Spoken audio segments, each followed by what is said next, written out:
আমি তারই ছেলে যাকে তুমি তোমার লোভ আর লালসার জন্য নিজের হাতে খুন করেছো।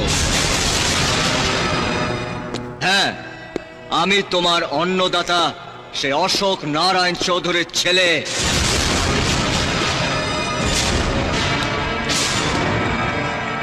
সূর্য? হ্যাঁ। কি নাম ছেলেটার? সূর্য।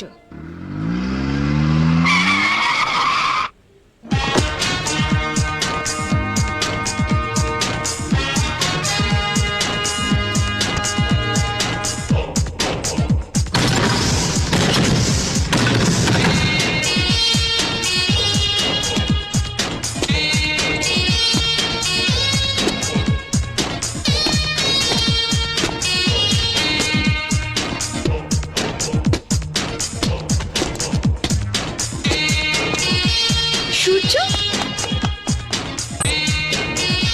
সূর্য তুমি এখানে? আমি ভাবতে পারছি না তুমি এখানে, তুমি আমাদের বাড়িতে। ও মাই গড, আমি তো ভাবছিলাম আজকেই তোমার কলকাতায় খবর পাঠাবো। ভালো হয়েছে তুমি এসে গেছো, কিন্তু তুমি যাকে ছাড়ো। বাবা, আমি তোমায় বলছিলাম না সূর্যর কথা, ওই সূর্য। যার হুকুম ছাড়া এই গ্রামে কেউ পা রাখতে সাহস পায় না, যার ভয়ে গ্রামের নদী নালা পর্যন্ত শুকিয়ে যায়, যার আদেশে এই গ্রামের মানুষগুলো কুকুরের মতো ওঠা বসা করে, সেই গ্রামের মাথা এই মহিম হালদারের বাড়িতে তুমি বিনা অনুমতিতে উদয় হয়েছে। একটা কথা মনে রাখবেন মহিম হালদার,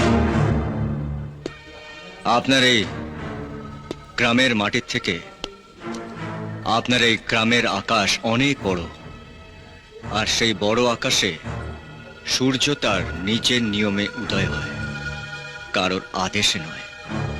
আর আমি হচ্ছি সেই সূর্য। বাহ, তোমার সাহস আছে দেখছি। এই বাঘের ঘরে এরকমই একটা বাঘের বাচ্চা মানায়। এই, তোর মাকে ডাক, শাঁখ বাজাতে বল, উৎসবের আয়োজন করতে বল। আজ মহিম হালদারের জামাই বরণ হবে, আমার মেয়ের পছন্দ আছে। এই, কে কোথায় আছিস?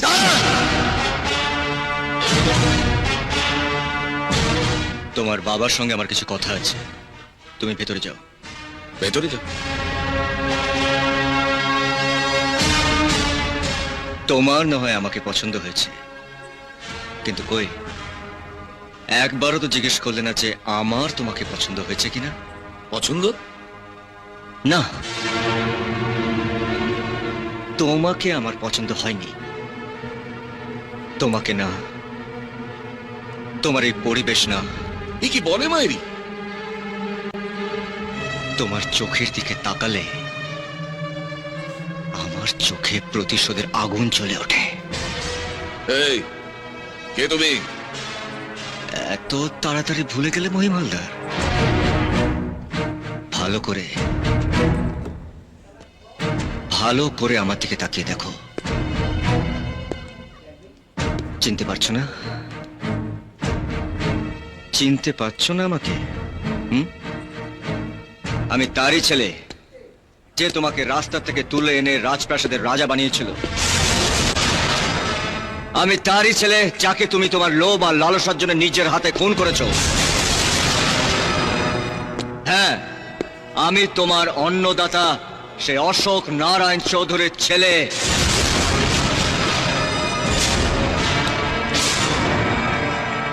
সূর্য? হ্যাঁ, যতদিন না তোমার রক্ত দিয়ে আমি আমার পিতৃতর্পণ করতে পারবো, ততদিন এই সূর্যের আগুনে তোমাকে একটু একটু করে পুড়িয়ে মারবো।